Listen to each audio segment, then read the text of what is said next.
Hello everyone, my name is Fia Dayan Katundi Garcia and welcome to the Peaceful Classroom.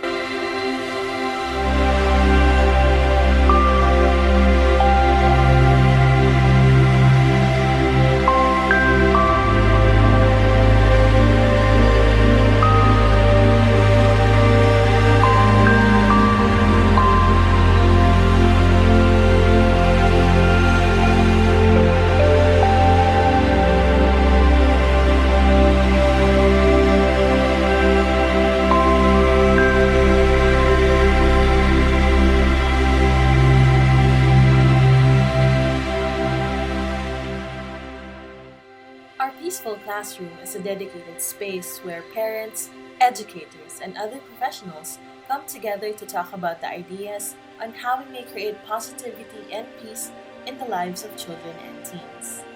Today, we will be talking about spiritual wellness for students. For some people, spirituality refers to religion, but it also can take shape as a personal journey that includes finding meaning and purpose in life. When we are spiritually healthy, we feel more connected to not only a higher power, but to those around us. Whether you are a parent, a teacher, or a student, the current situation under the pandemic has brought in a lot of stress, insecurity, and feelings of inadequacy and exhaustion that affect our wellness as individuals. Today, our protagonist, Dr. Edwin Eulalia, shares his own feelings and insights on how to take care of the spiritual well-being of students, especially under this pandemic. Dr. Edwin Eulalia is currently the Subject Area Supervisor OIC of the Christian Living Education Program in Miriam College Middle School. He was campus minister and social action coordinator of the same school for 4 years before becoming the area supervisor. He is a licensed teacher, an author of several books and 2 published research works, a recollection facilitator, and a volunteer with a heart since his high school days.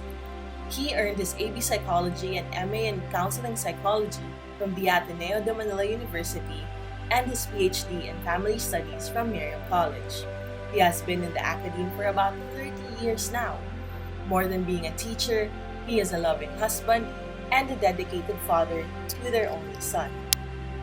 Dr. Eulalia tries his best to encourage his students and colleagues to be true followers of Christ, people who practice their faith through loving service.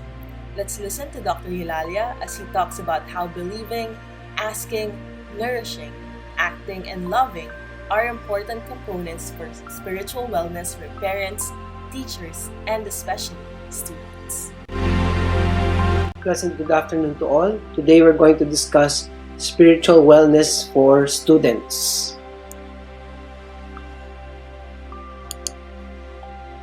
I have been teaching for the past 30 years, and I was also campus minister and also homeroom advisor.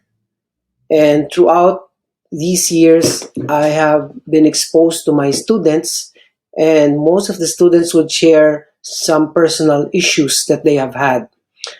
The top 4 issues that they have shared would be, first and foremost, academic concerns. There would be pressure from their parents to get good grades or very high grades for that matter.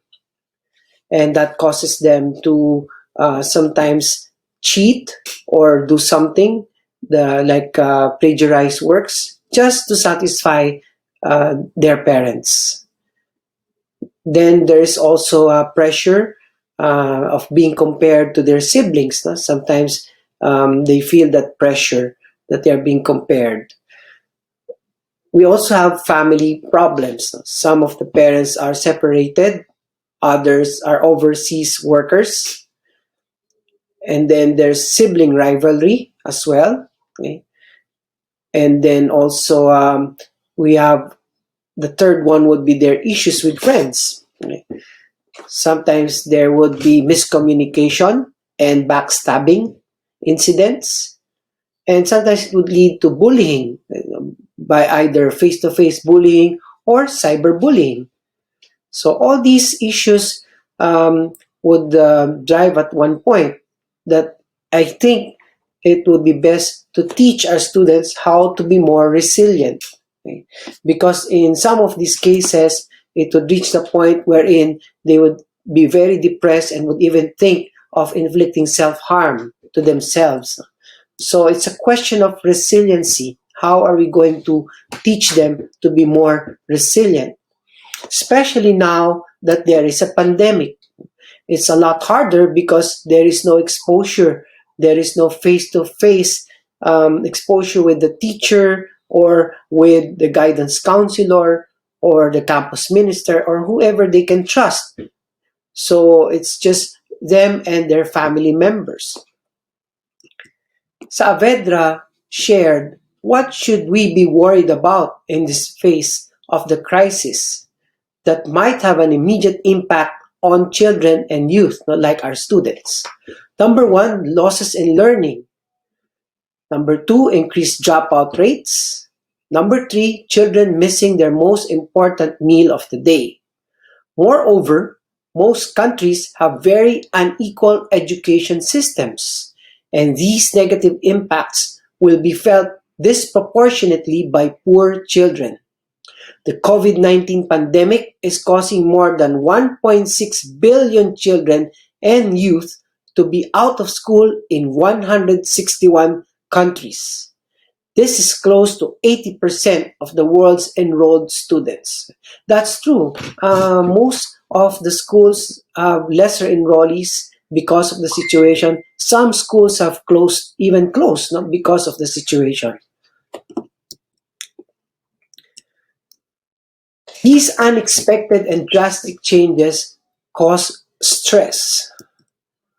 For instance, in terms of academics, the students would either pass their requirements very late or would not be able to pass their requirements at all.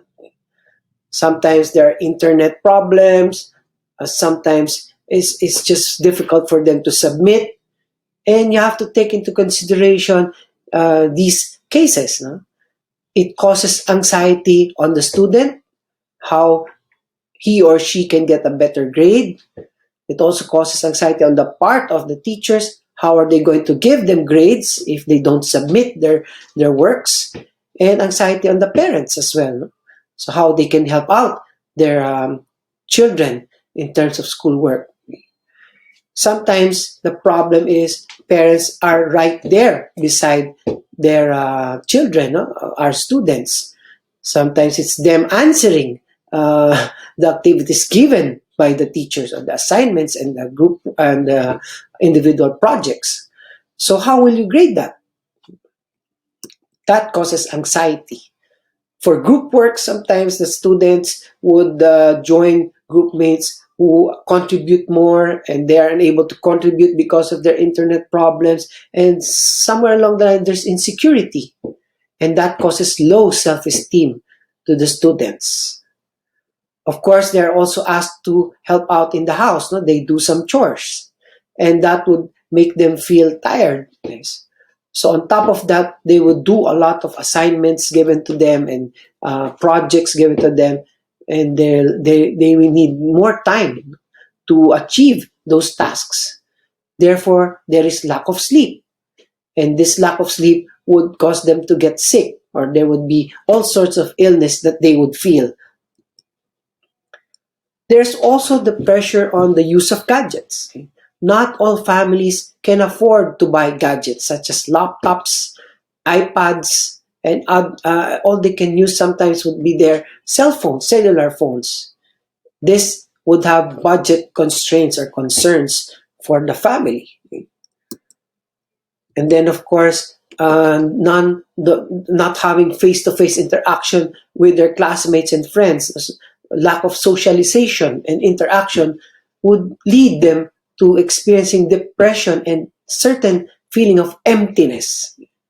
And like I said earlier, this would sometimes even lead to them inflicting self-harm to themselves. And then another problem would be the poor Wi-Fi connection. Sometimes there are storms, and there would be a lot of other reasons wherein students just get in and out, okay, of the sessions. They cannot complete their classes. There is less opportunity for them to learn. On a spiritual aspect, this most of the people studying now are on the age called the awkward stage. It is a stage wherein they rarely attend masses or join church activities or participate in outreach activities. This in turn would entitle them to have lack of faith and less opportunities for spiritual growth. So all these things are being experienced, and at the time of the pandemic, solutions would be a lot difficult. Dr. Eulalia shared with us how the pandemic has created several concerns among the teachers, parents, and students. These concerns range from the physical, mental, and spiritual wellness of the students. Parents and teachers play an important role in checking on the students to prevent them from harm in these aspects. Delving on the spiritual wellness of students, Dr. Eulalia highlighted the students' lack of interest in participating in church worship and activities. Indeed, the question is, how can students develop a richer faith life experience even while at home under this pandemic?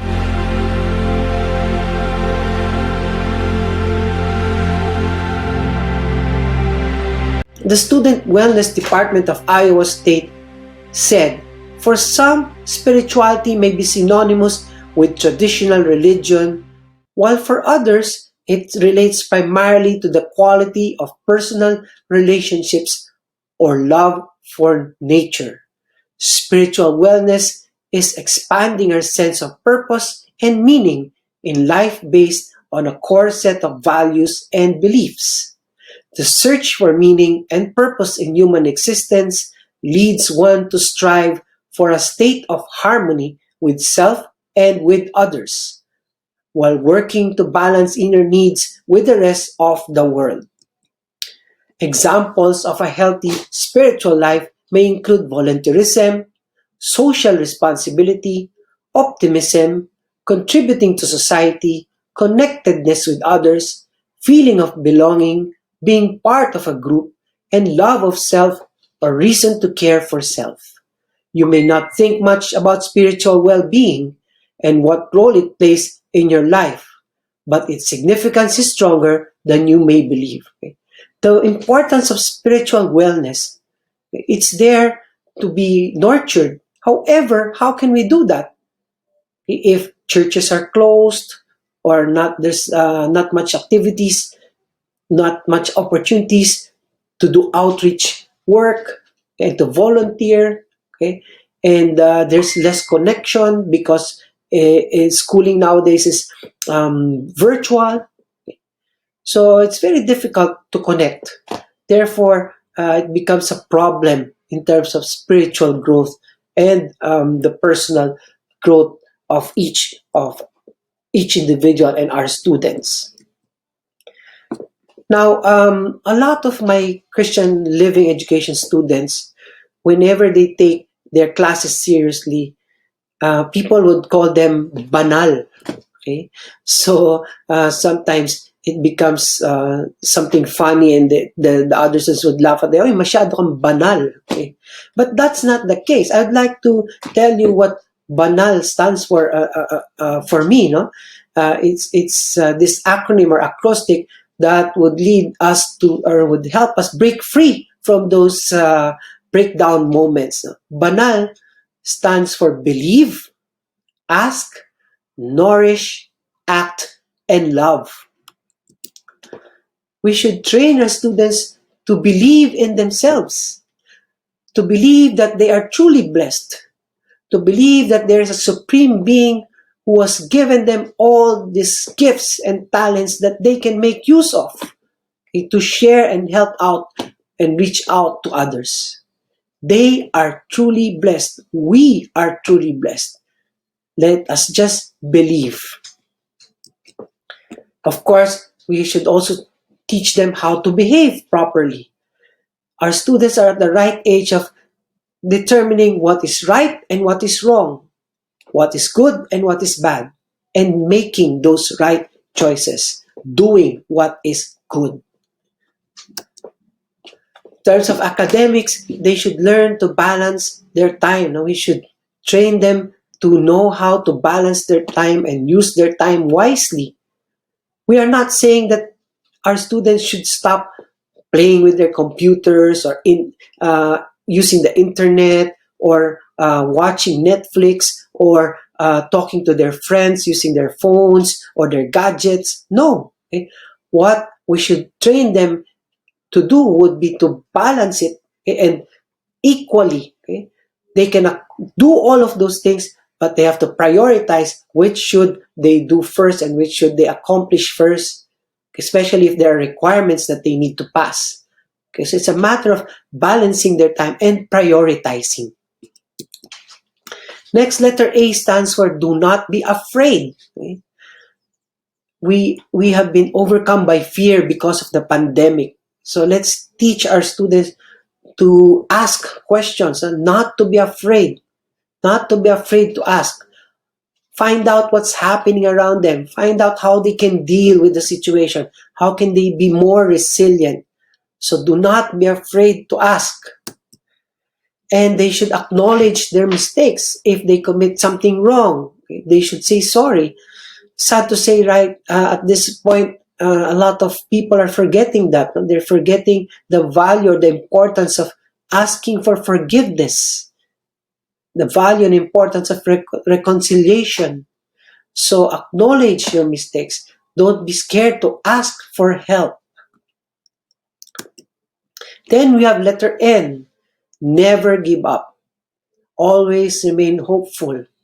Strive to inspire other people to achieve your goals, okay? To grow as a person filled with love. Our students should be trained that way. They should not give up on life, okay? The beauty of life, the beauty of love. They should learn to nourish and nurture their God-given gifts and talents. God has given us so much.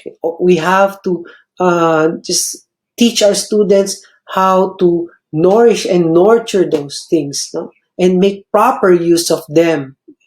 So let's be less boring, or let's not do the lecture type, and let's find creative means to help our students nourish and nurture their skills. Okay? To help them be aware of how they should love God's creation, love for nature. Okay? Teach them how to plant, teach them how to take care of their surroundings, keep it clean, and so on and so forth. Love for God's creation. Then we have the second letter A.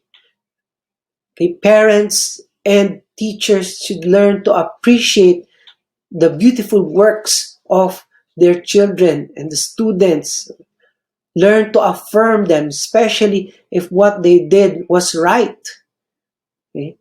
They're just there craving for your love, craving for your affection, craving for your appreciation.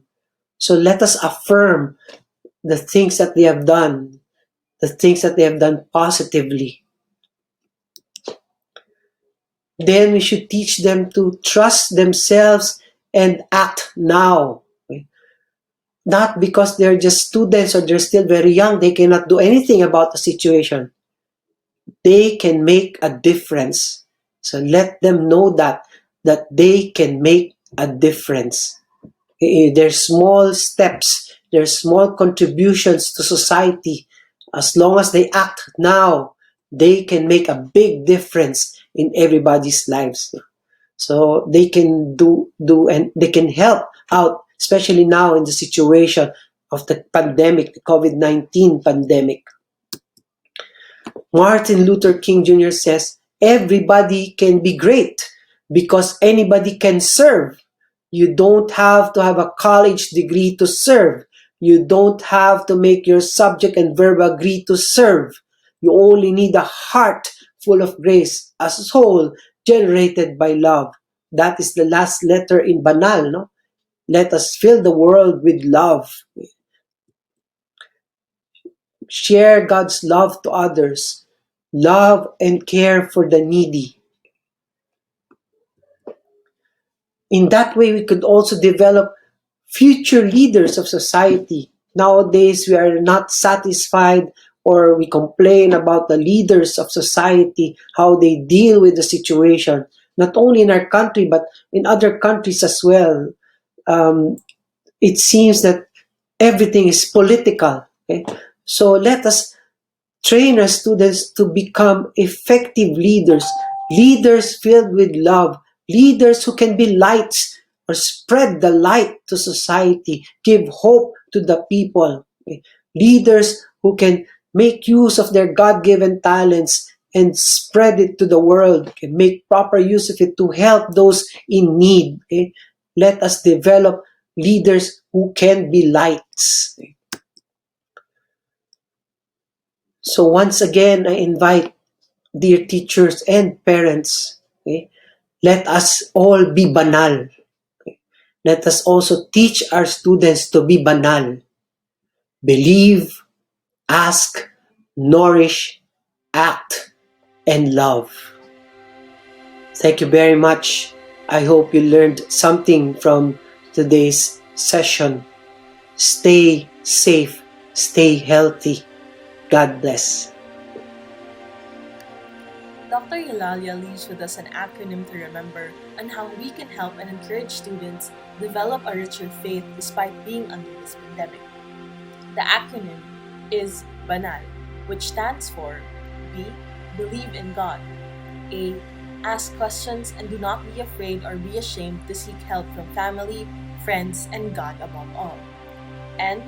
Nourish the gifts given by God. A. Act in attending to the needs of others genuinely through different activities, actions where faith is also attained. And finally, L. Love, live, learn, and be lights of society. Let us all be leaders towards a brighter future.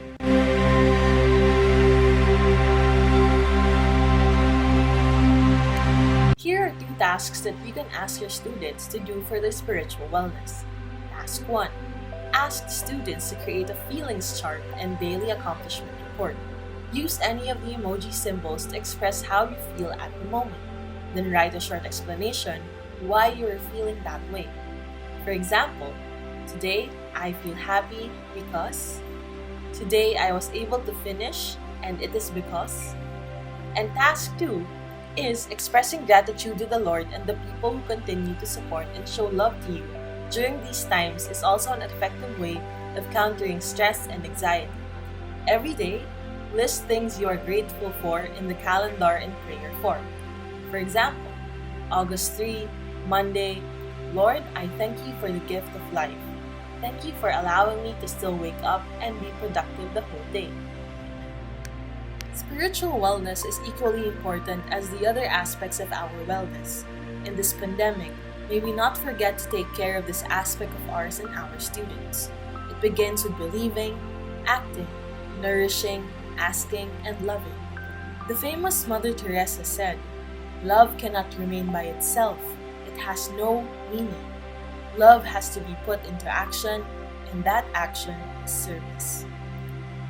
Thank you very much for viewing our episode today. See you again in our sacred learning space, our peaceful classroom.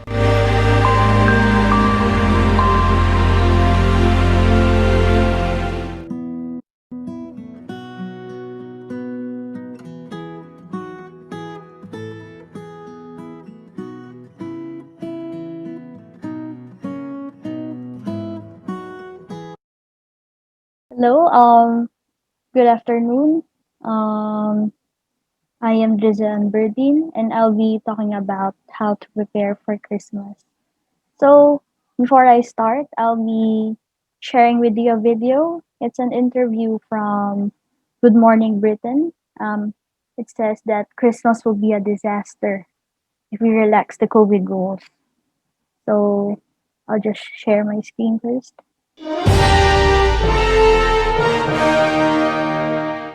What I was going to say was, let's hope that Alok Sharma gives us good news about Christmas. But I wanted to bring in Dr. Hillary on this particular debate.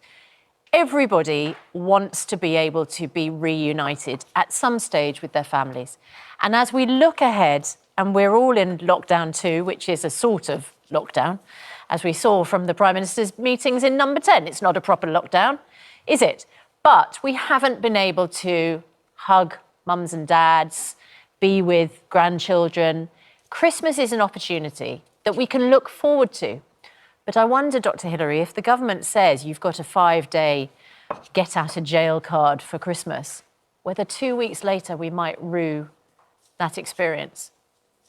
I don't want to be the Grinch who steals Christmas, but it is a concern, isn't it? It's Why are we going on about Christmas all the fine time? balancing Why act. are we making this huge thing about wanting to abandon all the regulations, all the sensible stuff, and all the mass inside with our families, so everyone gets the virus and everyone starts dying? I don't get it. A lot of our viewers are saying, are you kidding? The virus isn't going to take 5 days off. Of course it's not. Christmas. And there are a lot of people who can't celebrate Christmas.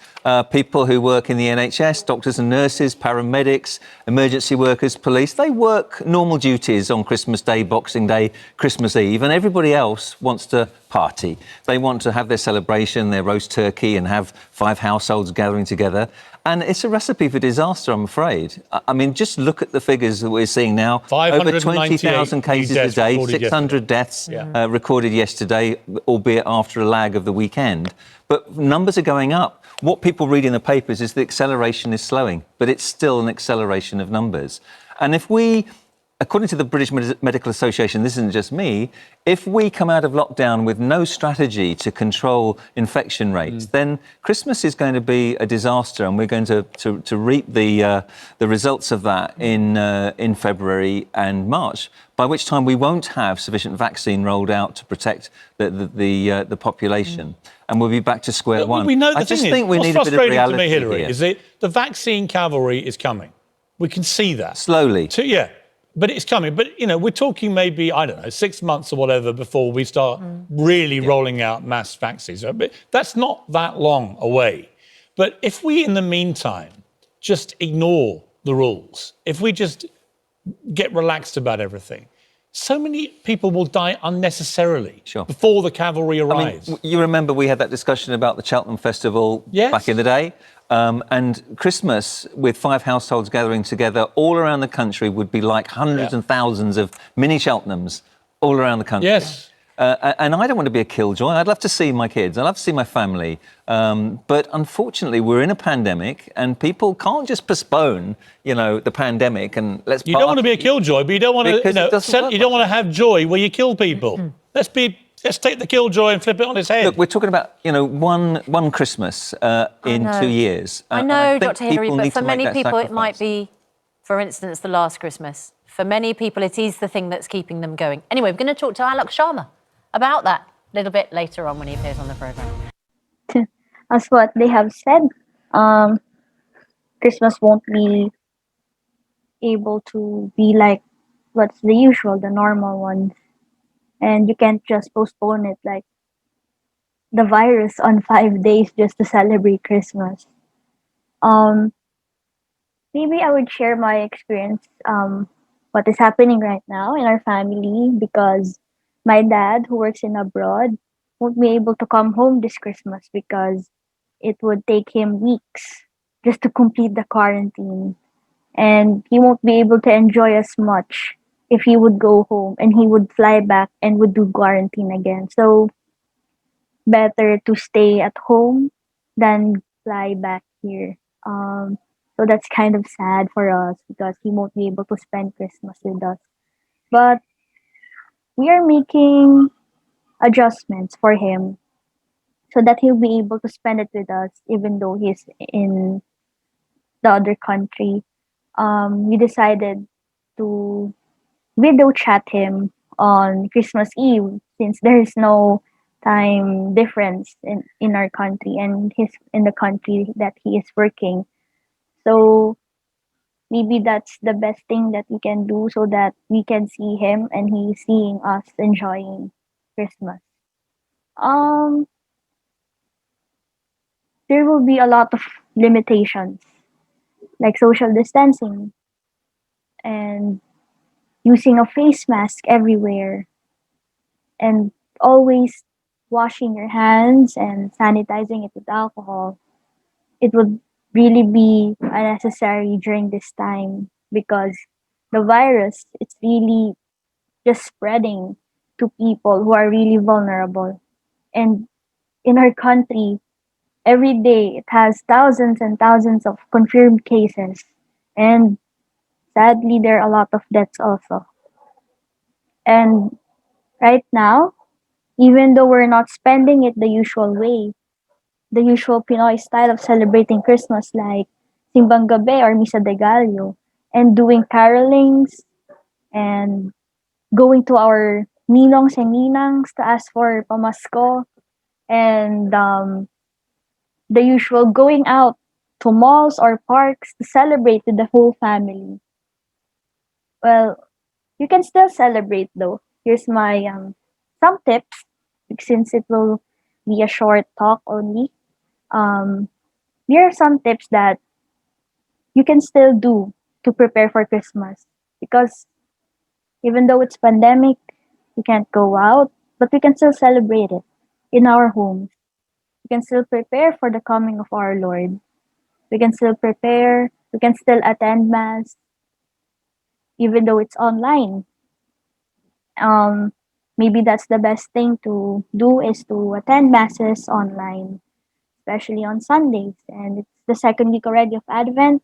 The two candles are already lit, so we must be able to, we can attend to see what will be the readings, what will be traditions, even though it's online. So you can just look at your parishes or the Facebook accounts of your parishes and check what time would be your Misa de Gallo or Simpang Gabi. And you can prepare, like you're going out to the church if it's possible to not go to the church to have mass gatherings, because some churches they allow mass gatherings. So if it's okay with you, so that the family also would be safe, you can just prepare your gadget or your laptop on a table, and you can just put a candle.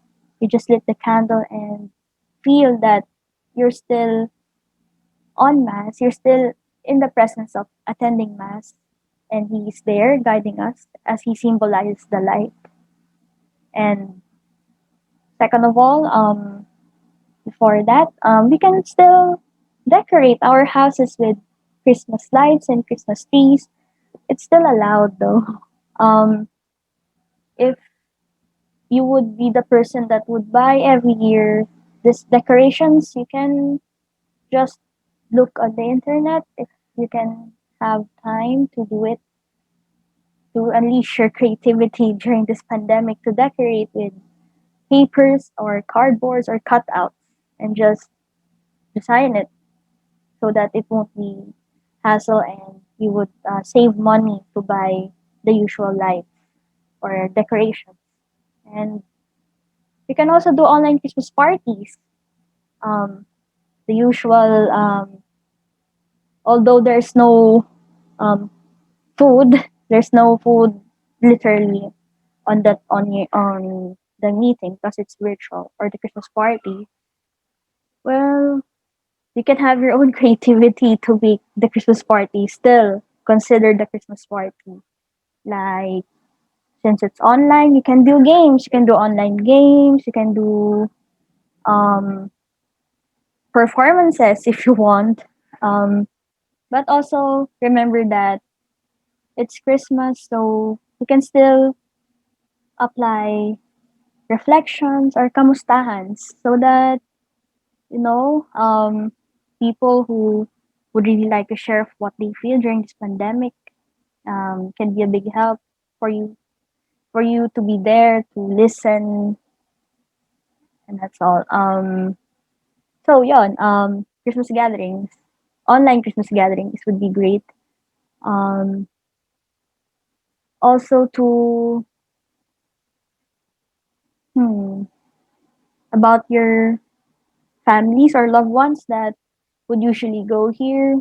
If it's okay that if they just live nearby, so it's okay that they can go. But if they really live from a far away place, you can just let them um, do online Christmas gatherings na lang, because it's really hard to for them to travel, and they might be exposed or contracted virus from the place that they'll be going on the way to your house. So it would be better. And what else? I think that is all. Since this time, this Christmas, we won't be able to spend that much on our money, so we can be able to save as much as we can. Um, for the gifts, you would know there's Shopee, there's Lazada, and other online platforms. But all of that, it won't be necessary. I mean, it won't be that important because what's important is Him, Jesus Christ. We would still be honoring Him and you'll be able to remember Him because this is the day, this is the time that He was born. So He will be the Savior of this. And hopefully, when the time comes, when it's going to be normal, we hope and I hope that every one of us will make this a big lesson to take care of ourselves and to have a lot of realizations of what's happening. And hopefully, the Christmas that we had last year and to the following years will also be the Christmas that we will be celebrating this time. Although there's a different setting, a different situation, but we will still be able to celebrate it like the usual, attending masses and singing Christmas songs, listening to Christmas songs, especially dedicated to Jesus. And that's all. And I hope you all have a good Christmas with your families and hoping that everyone will be safe and happy and healthy. So thank you.